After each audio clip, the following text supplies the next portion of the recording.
how am I gonna get this water into this rig? Stay tuned for the answer. If you ever find yourself boondocking without access to a pressurized freshwater hose and your freshwater tank runs dry, you may wonder how to refill it. Some people may think that manually pouring water into the tank through the outside connection point of the Coachman van using a funnel would work, but that's not the case. The internal plumbing of the Coachman Nova is designed with a check valve that requires pressure on the water line to add water to the holding tank. Gravity feeding with the funnel does not provide enough pressure and will only result in water spilling onto the ground. So what is the solution? Well, you need a manual hand pump. I purchased this one from Amazon. Welcome, adventure groupies. In this particular box shows the pump that I purchased from Amazon. It is a hand pump.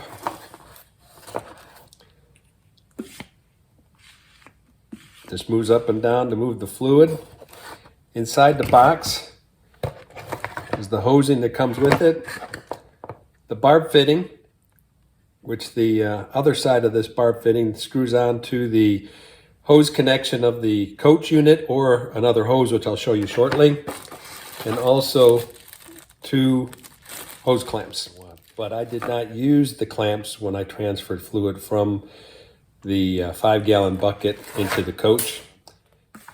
I used easy pumping action of the pump to move the fluid in a slow, steady, uniform flow, and it worked perfect.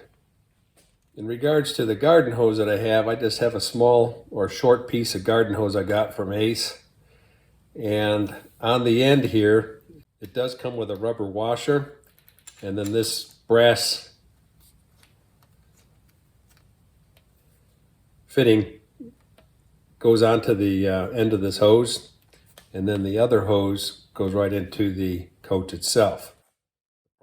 The hose fitting that comes with the pump in the box, I replaced with one from Ace. If you look, the threads are a little different. The threads on the Ace one definitely goes on a hose connection, where this one does not seat properly flat against the hose. So what happens is when you hook this up, there's still spinach in the connection. And this is just to simulate also the coach. If you use this fitting, which is designed for a hose, you'll see that once you tighten this down, there is no spinach. The fitting is tight, so there'll be no leak. So again, no big deal. The fitting from Ace just did not have the right fit, or the threads, like the one from Ace, which is a thread for hosing. And also, I bought this, it's a little large for the plastic tube to go over, which is no big deal. It holds on pretty tight. I'm going to heat this tube a little bit with a heat gun and see if I can get it to just expand a little bit to go down a couple of these barb fittings.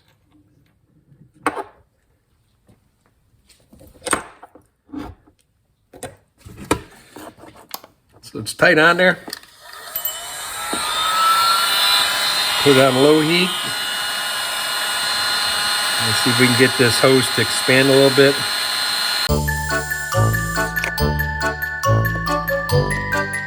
And it expanded.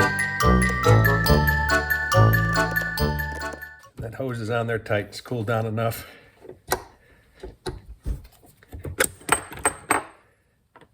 We have a tight connection. To transfer water into the coach, I used a 5-gallon bucket. It took approximately 3 minutes to transfer the fluid, but I pumped slowly without rapid pumping. The hand pump does have some resistance as you force the water into the coach to overcome the check valve. For individuals with weaker hand and arm strength, the pumping action may take a little longer. It's important to remember that this manual hand pump is meant for emergency situations when a pressurized water source is not available, and you need to add water to your holding tank while out in remote areas. If your coach is equipped with a shower diverter valve, this would be an easier way to add water to your freshwater holding tank. Here is a simple block diagram of the water circuit inside my coach that has a diverter valve in the shower room. If you take a look, you have your bucket full of fresh water. You take the bypass hose that you use for winterization or dewinterization, stick it into the bucket. Open that valve. At the same time, close the valve that's coming from the fresh water storage tank. You don't want to pull water into your water pump. This is closed. This valve's open. You turn on your water pump. The water pump will then pull the water from the bucket or whatever container you have, and it will send it to the Truma water heater. And then it will go through the Truma water heater into your shower and toilet room. Inside your shower room is that diverter valve. You turn the knob on the diverter valve to divert, and that water will then go into the fresh storage tank. With this valve closed, this water in this bucket will deposit itself into the fresh water tank, and your tank is approximately 24 gallons. If the bucket is 5 gallons, it will take you about almost 5 buckets to get this fresh water tank up. One thing you do want to remember is that once you're complete with this operation, you'll turn this bypass valve off, remove your bucket, and then turn on your water tank valve from the tank. This way you'll be pulling fresh water through your coach at your various sinks. You also want to turn your diverter valve back to shower. One thing I want to caution you on is if you have city water hooked up to your coach and your diverter valve is open, the city water will divert into your fresh water tank and fill it up. What happens is if this tank gets full to overflowing, there is a overflowing drain that would flow the excess water out. So you would not have to worry about the tank overflowing and bursting. If you have a problem with the drain and it doesn't drain, then you'll have problems.